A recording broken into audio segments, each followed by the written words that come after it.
Hello, everyone. We have a few of you who are already in the room. You guys want to unmute yourselves and say hello? We'll give it a couple of minutes before we get started.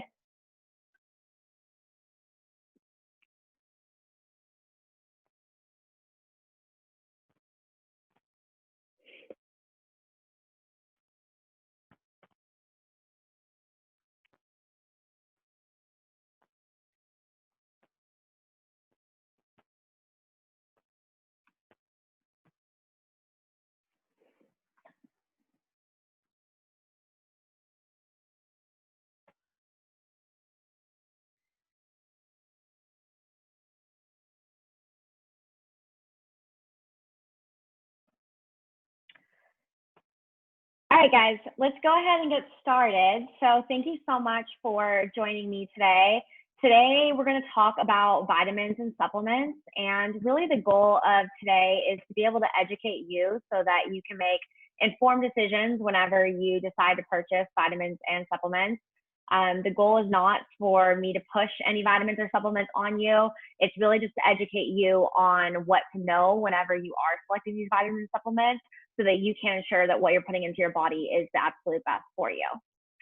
So a little bit about me, if you haven't met me before, my name is Lauren. I am a registered dietitian nutritionist, as well as a board certified specialist in sports dietetics. And my specialties are really in working with a functional nutrition model that uses a root cause approach, as well as sports performance and women's health and hormones. So talk to you a little bit about my story, because it might be similar to where you are right now when it comes to purchasing vitamins and supplements. When I was in college, I was in school to become a registered dietitian. And really my main goal was just how can I improve my workouts, and what should I be taking to be able to really maximize what I'm getting from my workouts. And so what I would do is I would just Google search what type of supplements would be best for me, possibly read an article on bodybuilding.com, and then find the cheapest supplement that I could that pertained to that article, or something that maybe someone that I trusted that was writing the article or was interviewed on the article. That's how I would make my decisions on purchasing supplements. And really, I see that very common with athletes, with clients that I work that are doing the exact same thing. And it wasn't until really I finished my master's degree where I got formal education in vitamins and supplements. I was really fortunate to work under a registered dietitian who was also functional medicine trained, and she had a lot of training in vitamins and supplements. And so once I got more education on this and started to understand that there was such a huge difference between different forms of vitamins and supplements, how they're utilized in your body, different brands, different certifications, and third-party testing, I really started to understand that this is a very complicated field and industry, and there's so much more to it than I'll ever know. And I still can't say that I know everything. By far, I don't. But I definitely have spent the last few years researching a lot in this field, because I feel like it's something that is really important for people to be educated on, because we can't just be educated on what we're eating and that be the only thing that we're interested in. If you're taking any vitamins or supplements, you have to be educated on how those are impacting your body as well. So today, the after is me graduating from my master's degree a few years ago. But today, formally educated on this and only purchasing and recommending for clients what I feel is absolutely necessary. So on today's agenda, we're going to cover a couple different things. The first thing is what to look for when purchasing vitamins and supplements. Then we'll talk about recommended products for some common goals that I see in my private practice, and then how to save money on vitamins and supplements. Like I mentioned at the beginning, the agenda today is, I don't have any conflicting interests. I'm not trying to push vitamins and supplements on you. I'm not trying to get you to purchase anything underneath me. I really just want to educate and provide a resource and more education for you to be able to make those informed choices. And then I do have an offer for you at the end, a bonus. So be sure to watch until the end, or come back and watch a recording so that you can make sure you don't miss that. If you are currently taking any vitamins or supplements that you would say you consistently take more than 3 times per week, I want you to type yes in the chat box. So typically I will meet with someone and they'll give me an idea of some vitamins and supplements that they've used in the past, or some things that they've researched and they know they should be taking. Maybe they have in their supplement pantry, but they're not actually taking consistently. So type yes if there's anything you're taking consistently more than 3 times per week, because I'm just curious to see how many people are utilizing vitamins and supplements as part of their health journey. Awesome. So a little bit more on the supplement industry. I think it's really important to know what is the supplement industry, who is it, and what are the supplement industry's intentions. As you can probably guess, it's a very profitable industry, over $31 billion in revenue per year, and this number is growing every single year. So it's an industry that is for profit, just like many other industries. And with that, sometimes companies, their intentions aren't out for the best of the consumer. So we have to always keep that in mind whenever we are making educated decisions on purchasing. The other thing to note about the supplement industry is that a lot of it isn't regulated. Although the Federal Drug Administration does have regulations in place in terms of what ingredients can go into supplements, and they do ensure that there aren't any medical health claims made on supplements that would say that this supplement is going to treat any type of disease. You've probably seen that on the back of a supplement label before. There isn't any strict regulation on the actual supplement that is going from the manufacturing production facility to the consumer. It is just strictly the ingredients that the supplement company is able to purchase. So if you know anything about how supplement companies typically formulate their products, generally they are purchasing from some type of manufacturer, and then they are creating their own blend of these vitamins, and that's how those supplements are getting to you. Now, the other thing to note about this is that a lot of these supplements and vitamins are not very well controlled in terms of the quality of them. Over 40% every year have been shown to contain pesticides that are above the legal limit. So just like food, there is pesticides that is used to be able to produce it. And although there is a legal limit on how much is safe for human consumption, the supplement industry is able to exceed this limit because there isn't as tight of regulations on the supplement industry as there are the food industry. So there's a lot of safety issues when it comes to vitamins and supplements. If you even just Google search some of the issues, you can see every year there's a lot of cases of different types of health concerns, as well as things like liver toxicity. And the number one issue for liver toxicity, or the number one cause, is particularly herbal products and supplements. Furthermore, 98% of vitamins are synthetically made. So I'm going to talk to you here in a second about why this is so important, but it's really crucial for you to understand that majority of the vitamins and supplements you're purchasing are not coming from plants. They're not products that are made in nature. They are synthetically man-made chemicals that are being put into a package and then we consume. So like I mentioned at the beginning, if we're so worried about the food we're eating, why aren't we worried about the actual origin of where these supplements are being made? How are they being made? Because that plays such a critical role in our total nutrition status. So let's first talk about vitamin purchasing. We'll cover what to look for, some brands that I trust based off the research I've done, some brands I don't really trust, forms, because there are certain things that are going to be better absorbed than others, and some other little tips and tricks that you can look for when purchasing your vitamins and supplements. So there's a couple of different companies that employ third-party certification, and these are a couple examples of the companies shown in these graphics. Essentially what these companies do is they go in and they will lot test a lot of vitamins and supplements that are going out for different companies that pay them. And typically this is done every 6 to 12 months. They will go into a company that pays for this third-party certification. They'll test a couple of the products that are on their line. They'll test it for whatever this company is testing for, whether that be banned substances like Informed Choice and NSF, or just truth and label like GMP or USP, they'll test this line of supplements. They'll do it at random. And based off of if this company passes, they will give them the stamp of approval for that period of time, or they'll deny them.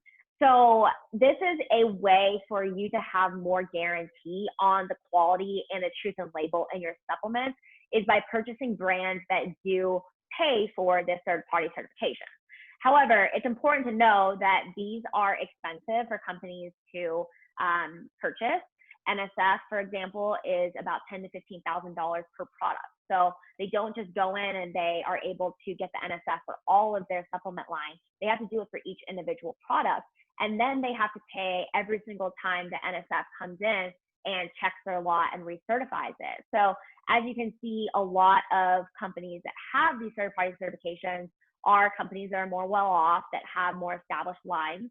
And so there might still be some smaller companies who have really good products, they just aren't able to afford the third-party certification.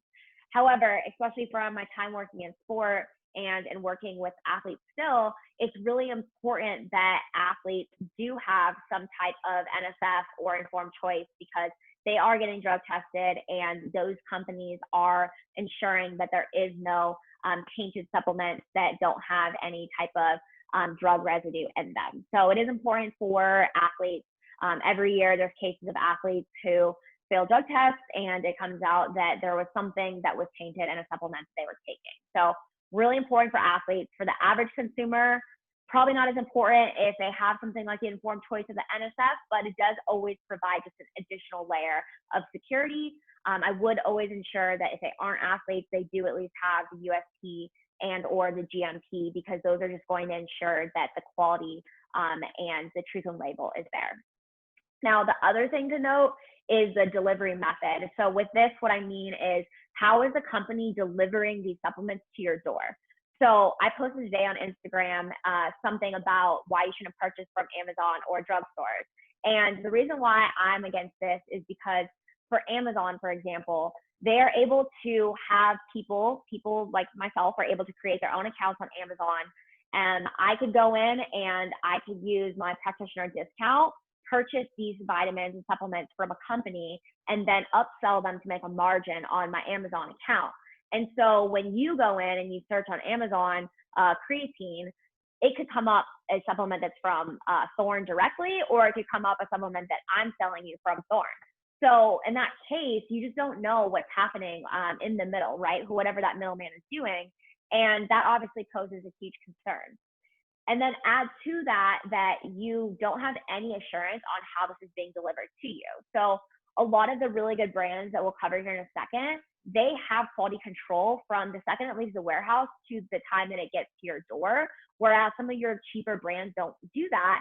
And so you might be purchasing fish oil, it's sitting on a hot truck, then it gets to your door, it's taken 5 days to get there. Now the fish oil is oxidized and it's no longer as anti-inflammatory for you. So really important to also look at how are they delivering it? Are they taking the steps necessary to ensure the quality is there? So this is the difference between each of these companies. I know there's a lot of details on here. We won't go into much detail on it. I will be sending a recording of this to you, so you can look through this later if you'd like to. But basically, it just outlines some of the differences between each of these companies and what they're evaluating, what they're testing for. They all do different things, and why one company might go with one over the other. So I mentioned earlier that with fish oil, for example, if it's in a box, it's getting delivered hot temperatures, especially in the summer, that this can cause oxidation of the fish oil, which basically means that the fish oil is becoming rancid because it's hitting that high temperature that it's not supposed to be in. So good companies are going to deliver the fish oil in a cool container, typically with ice packs to keep it in a cold environment, as well as on a refrigerated truck to be able to ensure that this doesn't happen. The other thing to note is that it's really important that these vitamins and supplements are in their natural form. So that would be that 2% of the statistic, because that's what's going to be best absorbed within our body. Our body can't take the synthetic vitamins and utilize them as well. So we're going to see a huge drop off in its absorption status when something is man-made, versus if a company is taking a compound from a plant, extracting it, and then putting it into the vitamin. That's going to be essentially like you're eating those plants. and your body's going to be able to recognize it and absorb those forms so much better. The other thing to note is the processing. So with a lot of these synthetic supplements, they are man-made or they're made from some type of food product and then processed using some type of chemical. So for example, ascorbic acid, which is what most vitamin C products are made of, is made from cornstarch, primarily in China, and then they process it using acetone, which is a chemical. So we don't think about this whenever we take vitamin C. We think we're doing something good for us because we're using vitamin C and it's helping with our immune system and lowering cortisol. We don't realize what went into actually making this vitamin C. And by the time we consume it, are we actually getting the nutritional value from it? Is it even doing anything for us? So that's why it's so important that we know the quality and that we're focused on that whenever we are purchasing these supplements. So I'm going to show you on 2 different slides what does a naturally made supplement look like, and then what does a synthetically made supplement look like. So this slide right here, this is an example of a supplement that's sold by Thorne, which is a company that I do back.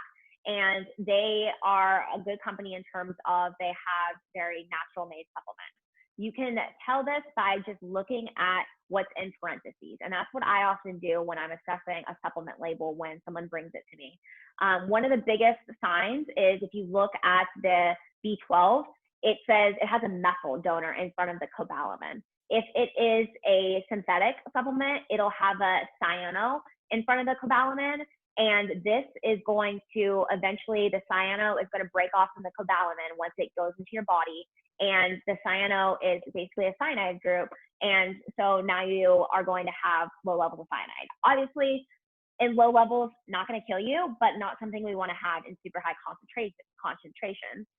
Furthermore, with B vitamins, a lot of people, over 40% of the population, have an MTHR gene SNP, which basically means that their body is not able to actually utilize the B vitamins in its most active form by utilizing something like cyanocobalamin. So for someone that does have an MTHFR gene mutation, it's really important that they're taking methylated B vitamins like methylcobalamin so that they're actually able to utilize these B vitamins. The other thing to note is that natural vitamins, or so they're labeled natural vitamins, are often fed to yeast to harvest. So you want to be really careful that you don't just look at the advertising and see that it says natural vitamins. You want to actually look at the ingredients list and see where is that B12 coming from, because we don't want something to be harvested to yeast, because a lot of people do have sensitivities and reactions to yeast. You want to get the actual form that is the most natural of the vitamin and supplement so that you're getting the most bang for your buck. The other thing to notice with the other yellow circle is the proprietary blend. Now, this is really common with a lot of MLMs where things like Agapare or Airbon, where they have a lot of proprietary blend supplements. And what you want to be cautious here is when it says proprietary blend, but then it doesn't list the actual milligrams of what's in the proprietary blend or tell you what's in the proprietary blend. Because you have no idea when it's a proprietary blend of how much of each vitamin is going into that blend. And this is important because if you're taking something that, is marketed as an adrenal product, for example, and it has a proprietary blend of adrenal herbs, you have no idea what is actually within that blend and how much of it. And if you don't have enough of it, then you're not really getting any therapeutic dose out of it. So really important that the company has some type of truth in showing you, okay, how many milligrams are within the blend? What is the blend actually made of? So that you know that this blend is something that's going to be effective whenever you take it. And as you can see, they do have the NSF certified for sports stamp. Okay, so what does a man-made supplement look like? So this is an example of synthetic. A lot of times synthetic aren't going to put the parentheses and show you the actual form because they don't want you to not purchase it because of that. So you're gonna have to look over to the ingredient side. And as you can see on the ingredient side, it shows you contains less than 2% of copper sulfate, cyanocobalamin, folic acid. Typically, if it ends with an acid or has the word cyano in it or oxide, those are typically signs that it's synthetic. The most common synthetic ingredients are your antioxidants like vitamin E and C, which, if you know anything about oxidative stress, is kind of an issue. If our antioxidants are synthetic, that's not good because antioxidants can be oxidized, and we want them to be antioxidants, not oxidants. And then B vitamins, which, like I mentioned earlier, if over 40% of the population has that mutation for MTHFR, then really important that we are getting natural methylated B vitamins that are actually going to be responsive in most people's bodies. Now, if you don't know if you have an MTHFR defect or mutation, then you could test for it, or you could just supplement the methylated vitamins, and that way you know that you're good to go and you don't need to worry about what type of B vitamins you're taking. I will just mention that when it comes to the methylated B vitamins, that there is a sweet spot with it, and you don't want to just be throwing a ton of methylated B vitamins at your system, because that can definitely pose more harm than it can be beneficial. So it is good for you to know how many you're taking and not be taking them 24/7, and trying to get more of your B vitamin sources through food, of course, because that's going to be best utilized within your body. Okay, so here are some good brands of some supplements that I like. A lot of these are professional grade supplements. Some of them you can buy, though, as a consumer. And the biggest thing to know is that they're naturally sourced.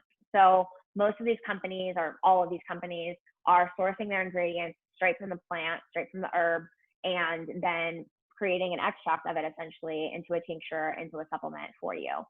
The other thing with these companies is they have research. They are providing continuing education. They are doing research in their own laboratories. They are sponsoring research, and they have research to back their dosages. And not only their own research, but if you look at any of these supplements and then you do your own research on something that you're looking to supplement with, say like curcumin, like Designs for Health, their curcumin is at a therapeutic dosage of what the research shows is most efficacious. So you really want to make sure that you are purchasing from a reputable company where they do have a medical advisory board and they are doing research to dictate their dosages. The other thing is that professional grade supplements are going to typically be in higher dosages. They're typically something you can only buy through a medical professional. And so there is some protection on the different types of supplements that they offer.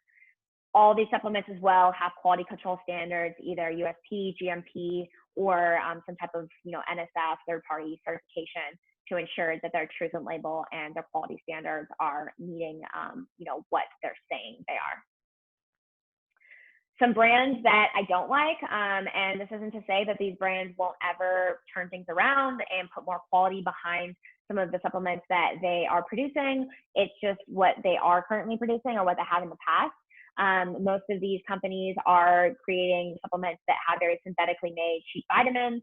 I see clients who come to me a lot who are taking Centrum multivitamins, Nature's Made, Nature's Bounty, and they're just not good quality. Nature's Made, their fish oil is not made from high quality fish oil. They're not following the cold extraction methods. They are using fish fillers, and they're not using the most potent form. They're not using triglyceride form of fish oil. So you just want to be careful with these brands and really make sure you're looking at the ingredients. It's not to say all their products are bad, but just make sure you're reading the ingredients list. Even places like GNC, I see this quite frequently with athletes who just walk into GNC, and I would highly advise against that, because they do have a lot of companies that come out with issues in their just not truth and label and having tainted products. These companies also you find mostly at CVS, Walgreens, types of stores like that, and you have no idea how they're being delivered to CVS and Walgreens, so you don't know what the delivery methods look like, as well as they usually don't have any research advisory boards, so their dosages aren't the therapeutic amount that you need to get the most benefit from taking these supplements. So let's talk about the hierarchy of purchasing supplements. The first thing you want to look at is there a deficiency, or is there no need that the diet isn't meeting? That's where working with a medical professional, getting labs can really be an effective way to know this. Then looking at, does the benefit outweigh the harm? If it is something like a fat-soluble vitamin that you're taking in a really high dosage, probably not something you want to take unless you know you have a deficiency. If it's a water-soluble vitamin like vitamin C or B vitamins, maybe not as much of an issue, because you know that if you take it in excess, your body's going to excrete it in your urine. It's going to break it down and you're going to be able to get rid of it. Whereas a fat soluble vitamin, can build up in your body and be stored. So you want to make sure that the benefits outweighing the harm. Forms and dosage, looking at the brand, looking at the supplement you're going to be purchasing, making sure the forms and dosage is correct, doing your research before you purchase it. And that's where working with a professional can be beneficial, because they'll do the research for you, and then all you have to do is just purchase it and take it. And then of course the cost. Most supplement companies that are good quality are going to be all around the same price point. So you typically aren't going to have too much math that you have to mess with here. But you know, it isn't always the best to go for the cheapest supplement. If you can't afford the supplement, don't take it. Get it from food, and then wait until you can afford it to take it. I always recommend that if you are tight on money, put the money towards food, and any excess money that you have at your disposal, that's where you would purchase a supplement that you absolutely need and that is going to provide your body with benefit. Okay, let's talk about vitamins for some common goals that I see. So the first section or category, let's talk about energy and vitality. So I just picked 3. These aren't the only 3. They're not the only ones I recommend, but they're just the most general, most common ones that I might recommend for these different types of goals. So the first one is a multivitamin. I do not think a multivitamin is necessary for everyone. I don't typically recommend multivitamins unless someone is in a caloric deficit or they have a really restrictive diet. Sorry.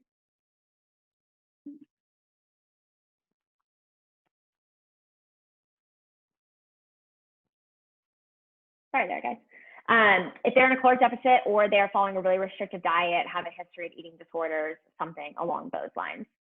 The second one is methylated B vitamins. Like I mentioned, this can be really beneficial for someone who does have the MTHFR mutation or someone who has poor gut health. Generally, their B vitamin status is going to be compromised if they do have any type of like SIBO or dysbiosis or any type of issues with their bacterial balance. And then omega-3s. I think mostly all people should be on a really high quality omega-3, such as Nordic Naturals, Designs for Health are good brands, just because it's going to help with lowering your total body's inflammation, help with heart health, your blood lipid levels, your brain health, cognition. Omega-3s have even been shown to support muscle mass. So I really think that most people should be on a good quality omega-3 supplement. Exercise performance. Creatine monohydrate is really beneficial, not even just for exercise performance, it's also really good for brain health and for maintenance of muscle mass, but particularly in athletes that are doing a lot of lifting, sprinting, it's going to help with more production and recycling of ATP or energy for these power output sports. And especially if someone is vegetarian, and especially a vegetarian athlete, creatine can be really beneficial because they're typically going to have lower levels, since creatine is an amino acid that's derived from meat. And you want to make sure that it is monohydrate, not any type of other creatine form. There's a lot on the market, but monohydrate is your best bang for your buck. Beta alanine is also a really good exercise performance supplement for especially anaerobic performance, somewhere between the 60 to 240 second mark. It's just going to help with increasing your time to fatigue, increasing time to exhaustion, and similarly the creatine with that power output, but for a little bit longer duration activity than creatine. And then nitrates. I love nitrates for aerobic performance. There's also benefit to show them with strength and 3-rep max performance. So there's so many good benefits. They're just going to help with the cost of oxygen. So it's going to increase the oxygen production. They're also really good for people with high blood pressure, hypertension, because they can vasodilate the blood vessel, help the oxygen get to the heart better, and that can help with lowering blood pressure. Gut health, probiotics can be beneficial. I would just say make sure that you know what you're taking. I don't recommend probiotics unless I have a stool sample or I have a specific need that this person is that we're targeting. You want to make sure that the strands are particular and specific to your need or the patient's need. Enzymes can be really beneficial for anyone with IBS, or if they're having issues with like diarrhea, loose stools, the digestive enzymes can help with delaying this emptying of your gastric system. And then L-glutamine, really beneficial for intestinal permeability, or basically just coating and sealing the lining of your gut to make it so that the bacteria within your gut are staying inside, as well as helping with intense exercise or exercise in extreme heat, because intense exercise and exercise in the heat can both put your intestines at a permeable environment to where this bacteria can leak outside of your gut, and that can cause issues like bloating. It can cause indigestion, heartburn, and obviously issues with your stool too. And then hormones. Selenium is great. Really love it for irregular menstrual cycles, which I see with a lot of my women's health clients. Hypothyroid, selenium is very necessary for healthy thyroid function. Zinc is an amazing mineral essentially, and that's going to help with testosterone production, so this can be really beneficial in men, and immune support as well as thyroid support. And then berberine is also a really good supplement for hormones. It's going to help with polycystic ovarian syndrome as well as blood sugar irregularity, so can be beneficial in people that are type 2 diabetic or people that are dealing with issues with insulin, which can be linked to things like PCOS, low testosterone. Both of those are insulin-driven hormone issues. So I really like berberine for both of those. And then sleep, which is probably the one that is the most commonly supplemented for. Magnesium glycinate is really beneficial here. That's going to help with that muscle relaxation. Malate is a little bit better for brain health, cognition. Melatonin can be used for resetting your circadian rhythm, getting your body to adjust to time zones, making sure that you're able to get to sleep at an adequate time. And then adaptogens, which are things like ashwagandha, rhodiola, lion's mane, those are going to help with your body's natural cortisol or your stress hormone regulation, and really just help your body produce the right amount of cortisol at the right time. So how do you save money on purchasing vitamins and supplements? The biggest thing is first testing or getting an assessment from a professional so that you can see where there's gaps in your diet. Purchasing from the same place. I use Fullscript for all of my clients' supplements, and they'll provide a discount if you're a frequent user. Getting on auto ship programs or loyalty programs. I know a lot of companies are doing this now, where if you're taking something regularly, you can get on a 30-day subscription, and that'll give you a % discount every month. And then only taking things to fill the gaps. So you might have a few supplements on hand, but only using them, such as like melatonin, when you're trying to reset your circadian rhythm or you're dealing with sleep issues. So this is my special offer for you guys. I do offer supplement consultations if you want to know what you need for your individual needs. You know, this wouldn't be a lab test. This would be me looking at your diet, seeing where there's gaps, looking at health conditions that you might have.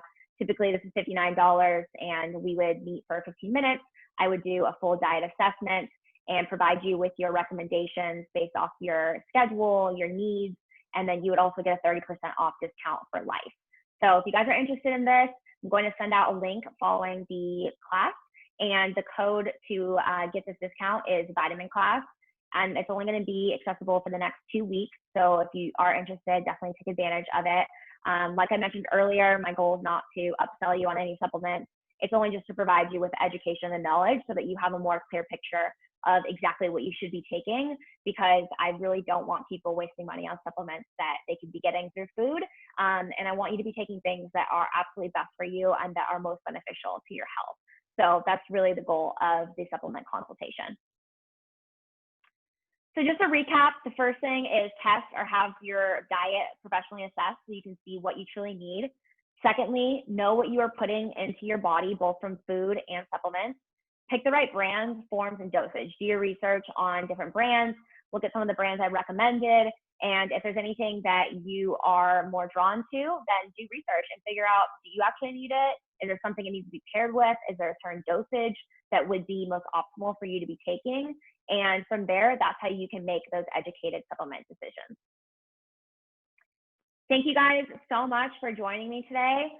This is my website, my email address, and my Instagram handles. My first one is more my women's health metabolism account, and my second one is more my sports performance account. So give them a follow if you guys don't already.